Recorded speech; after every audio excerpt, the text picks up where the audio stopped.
राजस्थान की छात्र और युवा राजनीति इस वक्त जबरदस्त उबाल पर है। एनएसयूआई के राष्ट्रीय अध्यक्ष पद को लेकर 3-4 दिनों से चल रही अटकलों, लॉबिंग और सियासी चर्चाओं के बीच आखिरकार विराम लगा, जब विनोद जाखड़ के नाम पर मुहर लगी। मगर अब असली कहानी तो इसके बाद शुरू हुई है। सवाल उठ रहा है कि क्या विनोद जाखड़ की ताजपोशी पहले से ही तय थी, या फिर आखिरी वक्त में समीकरण बदले गए और निर्मल चौधरी के नाम पर कट लगा दिया गया। निर्मल चौधरी, जो इस पद को लेकर काफी आशान्वित थे और जिनका उत्साह साफ साफ नजर आ रहा था, अचानक रेस से बाहर कैसे हो गए। दिलचस्प बात तो यह है कि दोनों ही नेताओं ने कभी एनएसयूआई से बगावत कर कर चुनाव लड़ा था, मगर संगठन की राजनीति में अंततः बाजी विनोद जाखड़ ने मार ली। चर्चा ये भी है कि पोस्टर फाड़ने के विवाद में जेल जाने के बाद विनोद जाखड़ बड़े नेताओं की नजर में आए, खासकर राहुल गांधी तक उनकी पहुंच बनी और इसके बाद उनका नाम मजबूत होता गया। सियासी गलियारों में यह भी कहा जा रहा है कि कन्हैया कुमार की पैरवी ने उनके पक्ष को निर्णायक बढ़त दिलाई। इसके साथ ही राजस्थान से पहली बार एनएसयूआई का राष्ट्रीय अध्यक्ष बनना, और वो भी दलित वर्ग से, इससे कांग्रेस का बड़ा राजनीतिक सामाजिक संदेश भी माना गया है, जिससे पार्टी ने एक वर्ग विशेष को मजबूत संकेत देने की कोशिश की हो।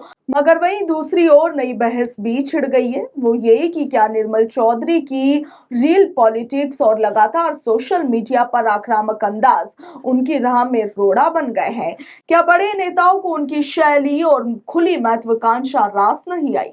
पिछले कुछ समय से आप देखिए कि निर्मल चौधरी और मुकेश भाकर के बीच सब कुछ ठीक नहीं होने की चर्चाएं भी तेज रही है, जबकि यूनिवर्सिटी चुनाव में मैदान में उतरने और जिताने में मुकेश भाकर की अहम भूमिका भी मानी जाती है।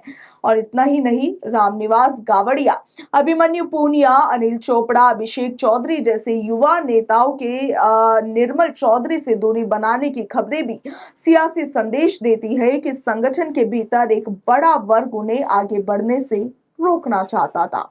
कहा जा रहा है कि जिस तेजी से निर्मल चौधरी एमएलए और एमपी की राजनीति की ओर बढ़ना चाहते थे, वो कुछ दिग्गजों को असहज कर रही थी और यही कारण उनके राष्ट्रीय अध्यक्ष बनने की राह में दीवार बन गया।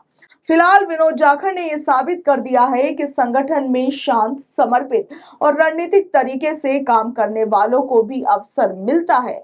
और ऐसे में अब सबसे बड़ा सवाल यही है कि राजस्थान में एनएसयूआई की कमान किसे सौंपी जाएगी। इसके साथ ही यूथ कांग्रेस के चुनाव सिर पर है।